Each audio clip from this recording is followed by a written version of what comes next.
UPSC की तैयारी के दौरान हम अपने आप को शारीरिक और मानसिक रूप से कैसे फिट रखें। बहुत ही महत्वपूर्ण प्रश्न है, क्योंकि वास्तव में ये वो चुनौती है जिसके विषय में आप किसी से बात नहीं कर पाते हैं या आपको सच्ची समाधान नहीं मिल पाता है। तो जब हम यूपीएससी की तैयारी में आते हैं तो सबसे पहले हम समझते हैं कि चुनौती क्या है। जब हमारा स्टूडेंट तैयारी करने बैठता है तो उसको लंबे समय तक पढ़ाई करनी पड़ती है, बहुत लंबे समय तक चेयर पे, टेबल पे या क्लासेस में बैठना पड़ता है। तो जो शारीरिक और मानसिक दो वर्ड हैं, इनको मैं दो अलग अलग कर रहा हूं। सबसे पहले जो स्ट्रेस आता है वो बॉडी पर आता है। समझिए कि स्ट्रेस आता कहां है। जब आप लंबे समय तक चेयर पे बैठते हैं, राइट दोस्तों, तो जब आप लंबे समय तक चेयर पे बैठते हैं और आपको पढ़ना पड़ता है तो आपकी कमर का निचला हिस्सा और आपके गर्दन के नीचे का हिस्सा, राइट, ये सबसे पहले स्ट्रेस होना शुरू होता है। दूसरा, जो हमारा ब्लड सर्कुलेशन होता है वो अंडर ग्रेविटी नीचे की तरफ आता है। इस बात को बहुत ध्यान से समझिएगा। और लगातार पैरों की तरफ ब्लड सर्कुलेशन बनता है। धीरे धीरे ये जो अंडर ग्रेविटी मूवमेंट होता है, हमारी मस्कुलर के ऊपर एक टेंशन आनी शुरू हो जाती है। हमारी इस एड़ी से और हमारी इस गर्दन के नीचे एक मसल होती है, बहुत ही महत्वपूर्ण, इसको हम लोग फेसिया मसल्स कहते हैं। ये बहुत ही इंपॉर्टेंट होती है ब्लड सर्कुलेशन के लिए। ये न्यूरल ट्रांसमिशंस के लिए भी बहुत इंपॉर्टेंट होती है, यानी आपके दिमाग की सजगता कितनी है, आप लंबे समय तक ध्यान से पढ़ पा रहे हो या नहीं पढ़ पा रहे हो। तो पहला तो दिक्कत आपकी मस्कुलर आती है, यहां बहुत दिक्कत हो जाती है। जैसे कमर में दर्द शुरू होना, गर्दन में दर्द शुरू होना, पिंडलियों में यानी कि जो आपके थाइज है उसमें पेन होना, थोड़ा ये जो काफ मसल्स होती हैं इसमें एक सूजन सी आनी शुरू हो जाती है, टूटन शुरू हो जाती है और ये सेगमेंट्स बने रहते हैं। मुझे लगता है कि आपको पहला तो आपको ये दिक्कत आती है अगर आप लॉन्ग टर्म तक यहाँ पर बहुत लंबे समय तक पढ़ते हैं। धीरे धीरे स्टूडेंट इन चीज़ों पे ध्यान नहीं देता क्योंकि वो जुनून में होता है, उसको पता है मुझे किसी भी हालत में पढ़ना है। लेकिन जो तुम्हारा शरीर है वो तुम्हारा सबसे बड़ा इंस्ट्रूमेंट है, वो चीज़ है जिसके माध्यम से आप कोई चीज़ हासिल कर लेते हो। नतीजा होता है कुछ महीने बाद उसको थकान लगनी शुरू हो जाती है, उसकी इफिशिएंसी कम हो जाती है। मेरे पास टाइम मैनेजमेंट के जो ग्राफ आए वो 7 घंटे, फिर 5.5 घंटे, 6 घंटे, ऐसे जो डाउन होना शुरू हो जाता है। लेकिन उसको ये पता ही नहीं चलता कि मैं किससे बात करूं और मेरी प्रॉब्लम है क्या बेसिकली। इसके बाद अगली जो शरीर में प्रॉब्लम आती है, जब फेसिया मसल्स टाइट होनी शुरू हो जाती है तो ब्लड सर्कुलेशन कम होना शुरू हो जाता है। Most of the time pain रहता है, वो अपनी गर्दन पे हाथ रखता है, कमर पे हाथ रखता है, थाइस पेन होता है, बार बार मन करता है जाए बिस्तर पे जाके थोड़ी देर सो जाएं। वो 40-45 मिनट्स में वो इससे ज़्यादा कॉन्सेंट्रेट नहीं रह पाता। उठ उठ के बार बार जाना, टहलना, चाय पीना, अपने आप को बॉडी को मूवमेंट कराना, बॉडी में हमेशा चट चट की आवाज़ें होना, तो ये सारी चीज़ें उसके साथ होनी शुरू हो जाती हैं। नतीजा क्या होता है कि उसकी इफिशियंसी या तो कम होनी शुरू हो जाती है या वो अपने टेबल पे जब बैठता है तो उसको पेन बहुत ज्यादा होना शुरू हो जाता है। इसकी वजह से उसका दिमाग जो है वो अपने सब्जेक्ट पे फोकस होने की बजाय पेन पे ज्यादा फोकस रहता है, उसको मिटिगेट करने में ज्यादा फोकस रहता है। अब ये तो हो गई पहली समस्या। दूसरी समस्या होती है जब आप लड़के पढ़ाई करते हैं कहीं बाहर तो न्यूट्रिशन लेवल आपका कम होना शुरू हो जाता है। धीरे धीरे चूंकि आप टिफिन का खाना खा रहे हैं सिंपल, आपको ये नहीं पता कि आपके पास प्रोटीन डाइट कितनी है, कार्बोहाइड्रेट कितना है, फैट कितना है, कितना बॉडी में जो है इनपुट जा रहा है, विटामिन। धीरे धीरे आपके साथ ये चीजें आनी शुरू हो जाती हैं और आपकी बॉडी में न्यूट्रिशन लेवल कम हो जाता है। कई स्टूडेंट्स को मैंने देखा है वो सिर्फ पेट भरने के लिए खाना खाते हैं, कुछ भी मिल जाए हम ये खा लेंगे, चावल दाल ही खा लेंगे, बाकी न्यूट्रिएंट्स हमें कोई मतलब नहीं होता। नतीजा होता है कि जब कुछ एसेंशियल विटामिन हमारे शरीर में कम हो जाते हैं तो हमारे दिमाग की काम करने की इफिशियंसी कम होती चली जाती है, उसको कुछ इल्यूजन्स होने शुरू हो जाते हैं। आप ज्यादा देर तक आप कॉन्सेंट्रेट नहीं रह सकते, आप ज्यादा देर तक किसी चीज पर फोकस नहीं रह पाते हैं और धीरे धीरे आपका फोकस जो है डिसओरिएंट होना शुरू हो जाता है। स्टूडेंट को यह लगता है कि शायद वही कमजोर है और वो ऐसा नहीं कर पा रहा है, लेकिन वो ये नहीं जानता कि उसके शरीर में एसेंशियल जो न्यूट्रिशन लेवल है वो काफी कम होता चला जा रहा है। फिर वो अपने आप को जगाए रखने के लिए, अपने आप को फोकस रखने के लिए चाय, कॉफी या कुछ स्मोकिंग वो शुरू कर देता है। इसको थोड़े समय के लिए स्टिमुलेशन होता है, लेकिन धीरे धीरे उसकी बॉडी इसको भी अडॉप्ट कर लेती है। फिर वो और ज्यादा चाय पीता है, नतीजा होता है उसका डाइजेस्टिव सिस्टम और ज्यादा बस्ट होना शुरू हो जाता है और ऐसा देखा जाता है कि कुछ समय बाद वो अपनी तैयारी से कहीं दूर चला जाता है। उसको थोड़ी देर के लिए निकोटीन शॉट्स या उसको जो है वो सिगरेट के शॉट्स तो मिलते हैं, कैफीन शॉट्स मिलते हैं, लेकिन जितना शॉट्स उसको मिलता है उससे ज्यादा उसको जो है वो उसको थकावट हो जाती है। 20-25 मिनट बाद बॉडी फिर ड्रोजी हो जाएगी, सुस्त हो जाएगी। वो समझ नहीं पाता और वो अपने आप को दोष देता है कि भाई मैं ही नहीं पढ़ पा रहा हूं, मैं पापा को क्या जवाब दूंगा, सोसाइटी को क्या जवाब दूंगा।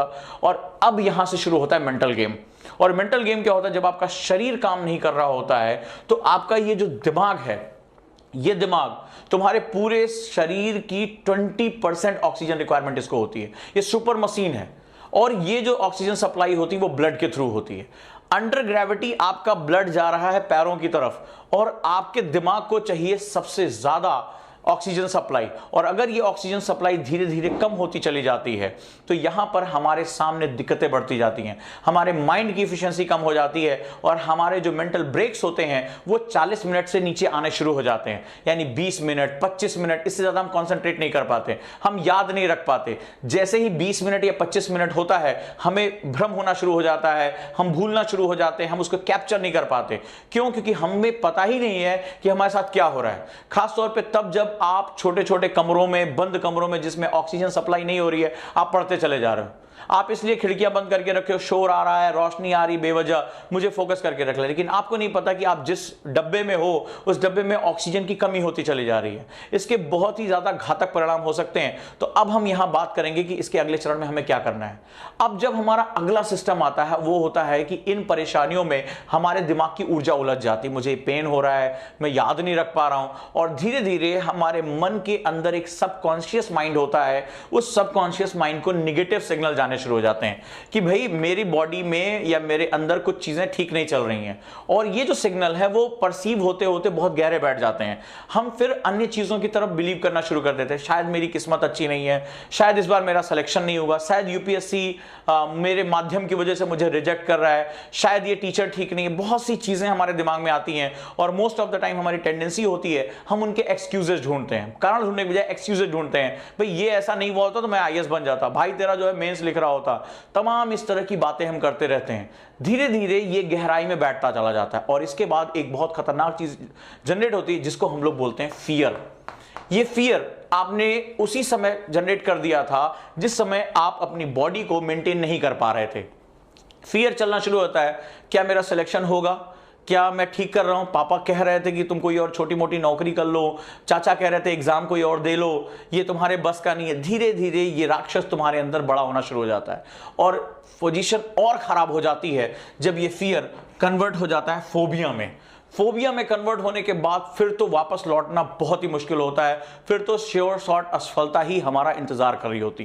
तो देखा दोस्तों किस तरह शरीर में होने वाली दिक्कतें किस तरह हमें जो है वो हमें मानसिक दिक्कतों की तरफ लेकर चली जाती हैं और हमें ये पता ही नहीं चल रहा होता है कि हम पूरी दुनिया को ये दिखा रहे हैं कि भाई मैं 7 घंटे 8 घंटे अपनी चेयर पर बैठ रहा हूं, मैं क्लास जा रहा हूं, लेकिन कोई नहीं बता रहा है कि आपके अंदर क्या हो रहा है, कोई बात करने को तैयार नहीं। और धीरे धीरे आप अपनी इन कमियों को किससे कहूं कि मेरी थाइज में पेन हो रहा है, किससे कहूं कि मैं जब चेयर पे बैठ रहा हूं तो 15-20 मिनट बाद मुझे वो चीजें पकड़ में नहीं आ रही हैं, क्योंकि ये मेरी कमी है।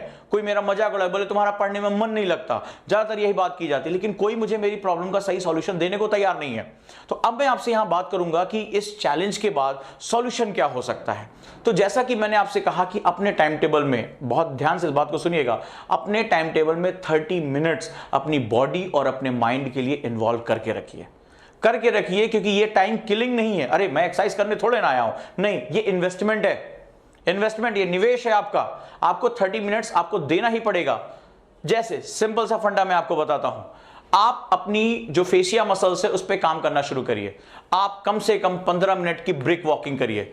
ब्रिक वॉकिंग में आप मोस्टली एड़ी को पहले रखते हैं और तेजी से चलते हैं। जब आप चल रहे हो तो आप अपने दिमाग को एक बढ़िया से ट्रेनिंग दे सकते हैं। मैं बताता हूं, एक एक्सपेरिमेंट मैंने किया और काफी उस पर सफलता मिली। जब आप चल रहे हो तो आप काउंटिंग करिए, जैसे आपके जो पैर आगे बढ़ रहे हैं तो आप चलना और मेडिटेशन करना आप दोनों एक साथ कर सकते हैं अपना समय बचाने के लिए। आप 15 मिनट पार्क में निकल जाइए, अगर मॉर्निंग में या इवनिंग में आप जा सकते हैं शांत होकर, और कोशिश करिए उस समय आप गाने वाने ना सुने, हम बेवजह जो ईयरफोन लगाते हैं उससे आप दूर रहिए। आप इतना अपने आप को शांत रखिए, आपकी जो सांसों की रिदम है वो आपको सुननी चाहिए। जब आप 1-2 आप पार्क में जा रहे हैं और आप 1 और 2 कदम आपने बढ़ाया तो 1-2, तो आप जब 1-2 कहें, मतलब अपने मन में करें, तो 1-2 करते हुए आपकी इनहेल होनी चाहिए। आपने 2 कदम बढ़ाया, अब अगला 3 और 4, तो 4 में क्या होगा, 3 और 4 में एक्सेल होना चाहिए, यानी आप जो है वो अपने डायफ्राम को प्रेस करते हो, अपनी सांसों को बाहर छोड़ेंगे। फिर 5-6 इनहेल, 7-8 एक्सेल, आप उसको बाहर निकालेंगे। यानी अगर आप 4 की काउंटिंग कर रहे हैं, 2-2 की साइकिल चल रही है, 2 इनहेल 2 एक्सेल, यानी आपकी जो काउंटिंग होनी चाहिए वो हमेशा 4 के टर्म्स में होनी चाहिए। 4, 8, 12, 16, 20। इसका मतलब है कि जब आप चल रहे हैं तो पहला आपको फायदा हुआ, आपने ज्यादा से ज्यादा ऑक्सीजन इनटेक किया। इसका क्या होगा फायदा, आपके जो न्यूरल सिस्टम है, आपका दिमाग जो है वो रिचार्ज हो जाएगा। जैसे आप अपने मोबाइल की बड़ी चिंता करते हैं, साहब बैटरी एक बची है, जल्दी से उसको रिचार्ज करना है, पावर बैंक लेके चलना है, और जो तुम्हारी जिंदगी का सबसे इंपॉर्टेंट सेगमेंट है उसके रिचार्ज के बारे में आप बात ही नहीं कर रहे हो कि वो कैसे रिचार्ज होगा। मोबाइल की इतनी चिंता पड़ी हुई है, और जो तुम्हें जिंदगी की सारी सुविधाएं दे देगा, तुम्हें जिंदगी के मुकाम पहुंचाएगा, उसमें तुम्हारी कोई चिंता ही नहीं है। तो इसको रिचार्ज करो, और इसको रिचार्ज करने का तरीका क्या है, 2 इनहेल 2 एक्सहेल। अगर इसमें दूसरा सबसे बड़ा फायदा जो मैंने एक्सपेरिमेंट किया वो ये है कि आप अपने फोकस, अपने जो ब्रीथ है उस पर फोकस करते हो। क्यों? अगर आपकी काउंटिंग में 5 3 7 आ गया, इसका मतलब आप भटक गए। तो हम मेडिटेशन में बेसिकली करते क्या है, मेडिटेशन में जब हम चाहे अनुलोम विलोम करें, चाहे हम कपालभाति करें, अपनी ब्रीदिंग पे तो फोकस करते हैं। तो आपको ये 2-2 मिनट नहीं निकालना है, आप चल भी रहे हैं, अपना वेट भी मेंटेन कर रहे हैं, ज्यादा से ज्यादा ऑक्सीजन भी ले रहे हैं, और ऑक्सीजन लेते समय आपका जो माइंड है, जो कंसंट्रेशन है, वो आपके रिदम पे है कि इवन पे 1 2 मुझे मान लीजिए इनहेल करना है, 3 4 मुझे एक्सहेल करना है, ठीक है, यहां निकल कर आया। अगर आपका जो है आया, फिर भाई मुझे 5 6 इनहेल, 7 8 एक्सहेल। आप डायफ्राम को फैला रहे, खूब कस के सांस खींचिए, फिर कस के सांस छोड़िए। आप देखेंगे 15 से 20 मिनट की वॉक में आप इतना शांत हो जाएंगे, इतना कॉन्सेंट्रेट हो जाएंगे, और न सिर्फ इससे आपकी बॉडी मेंटेन रहेगी, आप जो है वो अपने आप को कॉन्सेंट्रेट भी करना शुरू करेंगे और अपनी ऑक्सीजन सप्लाई को मेंटेन करके रखेंगे। इसका दूसरा जो सेगमेंट है, इसके बाद आप आगे झुकने का एग्जाम जो है वो एक्सरसाइज करिए, यानी पैरों को स्ट्रेट, घुटनों को स्ट्रेट रख के आप अपने पंजों को, ये जो आपकी हथेली है, इनको अपने पंजों के साथ लगाने का प्रयास करिए सीधे झुककर। इसका फायदा होगा, जो आपका फेशिया मसल्स है वो स्ट्रेच करती है, वो जो शॉर्टन हो जाती है, छोटी हो जाती है, वो धीरे धीरे फ्लेक्सिबल होगी और ब्लड सप्लाई आपकी बढ़नी शुरू होगी। अगर वो आप एक बार आगे की तरफ झुक रहे हैं तो एक बार हाथों को पीछे ले जाकर ऊष्टासन में आप इसको पीछे की तरफ लेकर जाएं, यानी वो लगातार कॉन्ट्रैक्ट होगी, सिकुड़ेगी, फैलेगी, सिकुड़ेगी, फैलेगी। इसमें उसकी ब्लड सर्कुलेशन बढ़ जाएगा, और ये जो दोनों पेन है इससे आपको छुट्टी मिल जाएगी। अब मैं तीसरे हिस्से पर आता हूं, बहुत ध्यान से इसको सुनिएगा। जब आप 2 घंटे या 2.5 घंटे की क्लास से लौट कर आए तो आप किसी बेड के सहारे या दीवार के सहारे आप जमीन पर जो है वो लेटिए, और अपने पैरों को आप ऊपर की तरफ उठा लिए 90 डिग्रीज में। यानी अगर ये दीवार है और अगर आप यहां लेटे हुए हैं सपोज दैट, तो अपने पैरों को ऊपर की तरफ उठा के रखिए, राइट। यानी आपका जो नेचुरल मूवमेंट है उसके अगेंस्ट ये मूवमेंट होगा। तो सिंपली आपको लेट जाना है। आप जब इस तरह कैटेंगे, आप 5 मिनट के अंदर देखेंगे आपको इतना रिलैक्स महसूस होता है। ये जो ब्लड सप्लाई है नीचे की तरफ जाती है और अगेंस्ट ये जाएगा, और ये क्या होगा, ये ब्लड सप्लाई आपके माइंड की तरफ मूवमेंट करना शुरू होगी। आप डीप ब्रीदिंग कर पाएंगे, आपके पैरों में बहुत हल्कापन सा महसूस होगा, और यहां जब ब्लड सप्लाई जो नीचे की तरफ जा रही थी वो रिवर्स हो जाएगी। सिंपली 5 मिनट या 10 मिनट आप जो है वो दीवार के सहारे पैरों को ऊपर कर लीजिए, चुपचाप लेट जाइए, गाने सुनिए, रिलैक्स करना और रिलैक्स करिए, और देखेंगे नेचुरली ब्लड सप्लाई जो है वो आपकी तरफ आएगी। 10 मिनट के अंदर आपको ऐसा लगेगा पैरों में कितना हल्कापन आ गया है, मुझे कितना जो है रिलैक्स मिल गया है। अब दूसरे हिस्से पे आते हैं, और दूसरा हिस्सा न्यूट्रिशन। जब आप न्यूट्रिशन के, मैं पहले भी इस बारे में बात कर चुका हूं कि आप कोशिश करिए ओमेगा 3 फैटी एसिड, यानी कि अगर आप फ्लैक्स सीड्स होता है वो ले सकते हैं, बादाम, थोड़े से अखरोट, ये आपको इन्वेस्ट करना पड़ेगा। उसके साथ मूंग और चना, सुबह आप इसको भिगो लीजिए, इसमें कुछ सब्जियां डाल लीजिए जैसे खीरा, ककड़ी, और इसका जो है भोजन करिए। अपने साथ कुछ भिगोए हुए बादाम रखिए, जब आप क्लास में बैठे हों, जब आप लंबी पढ़ाई कर रहे हैं, इनको कुछ बादाम या अखरोट भीगे हुए, ठीक है, भीगे होने की वजह से इनको डाइजेस्ट करने में समय कम लगता है, और आपका जो ब्लड सप्लाई है वो हमेशा दिमाग की तरफ मेंटेन रहता है। आप इनको फाग लीजिए और पानी पीजिए, ज्यादा से ज्यादा पानी पीने का प्रयास करिए और अपने दिमाग को रिलैक्स करके रखिए। इसके साथ साथ आप कोशिश करिए कि 10 से 15 मिनट आप मेडिटेशन पे दे सकें। और यहां मेडिटेशन में ये नहीं है कि मुझे किसी बिंदु पर फोकस करके रखना है, मुझे सांसों पर फोकस करके रखना है, वो मैंने आपको तरीका बता दिया है, वो आप टहलते समय आराम से कर सकते हैं, शांत होकर कर सकते हैं। यहां बेसिकली आपको अपने सबकॉन्शियस माइंड को ट्रेन करना है। करना क्या है, सपोज दैट आप आईएएस ऑफिसर बनना चाहते हैं, तो शांत होकर एक अपने आप को एक सोचिए कि मैं एक ऑफिसर होता तो इस समय मैं कैसा दिखता, कपड़े मेरे कैसे होते, क्या मेरे सामने अगर कोई समस्या लेकर आ रहा है, आप एक इल्यूजन करिए कि मेरे सामने कोई फरियाद लेकर आया, कोई समस्या का समाधान लेकर आया, लेकिन समस्या जटिल है और मैं उसमें इन्वॉल्व हूं, मैं क्या काम कर रहा हूं। ये आपको प्रसन्नता देगा, ये आपके दिमाग के जो हिस्से हैं उनको स्टिमुलेट करेगा। यानी आप धीरे धीरे आप जो है वो कायनात, जो कॉस्मोस है, उससे आप अपने सपनों को मांग रहे हैं। तो धीरे धीरे ये जो इमेज है वो बड़ी शांत होकर आपके दिमाग बैठ जाएगी। आप विजुलाइज कर रहे हैं कि इस समय एक आईएएस ऑफिसर होता, मेरे सामने क्या क्या समस्या है। तो आप जिस क्षेत्र में रह रहे हैं आप उनको धीरे धीरे स्क्रूटनाइज करना शुरू करिए। कितने लोग यहाँ पर दिव्यांग हैं, कितने लोगों को क्या दिक्कतें हैं, कितने लोगों को समस्या आ रही है, उनको विजुलाइज करिए और फिर देखिए आप उनके जो है समाधान कैसे दे सकते हैं। 15 मिनट का इसको हम लोग बोलते हैं सेल्फ इमेजिंग। इट्स कॉन्सेंट्रेशन नहीं है, सेल्फ इमेजिंग है। आप अपनी इमेज बना रहे हैं और आपका सबकॉन्शियस माइंड उस निगेटिविटी और उस लोड को बाहर फेंक कर आपकी इमेज को बिल्डअप कर रहा है। जब आपकी इमेज बिल्डअप होनी शुरू हो जाती है तो आपका सबकॉन्शियस माइंड कॉस्मोस से जुड़ जाता है, और जब आप कॉस्मोस से जुड़ जाते हैं, गहरे से जुड़ जाते हैं, तो आपका कॉस्मोस जो है वो एनर्जी जो है उस जो आपने एक दायरा बनाया था, एक इमेज बनाई थी, उसको पाने के लिए, उसको सच करने के लिए बेताब हो जाती है। और दुनिया के हजारों लाखों लोगों ने इस ट्रेनिंग को पाकर इसको करके, चाहे वो माइकल फेल्प्स रहे हो, चाहे बिल गेट्स रहे हो, चाहे फेसबुक के सीईओ रहे, कोई भी जो दुनिया के महानतम लोग हैं, इन्होंने इस चीज को साकार किया है और अपने दिमाग को स्टिमुलेट किया है।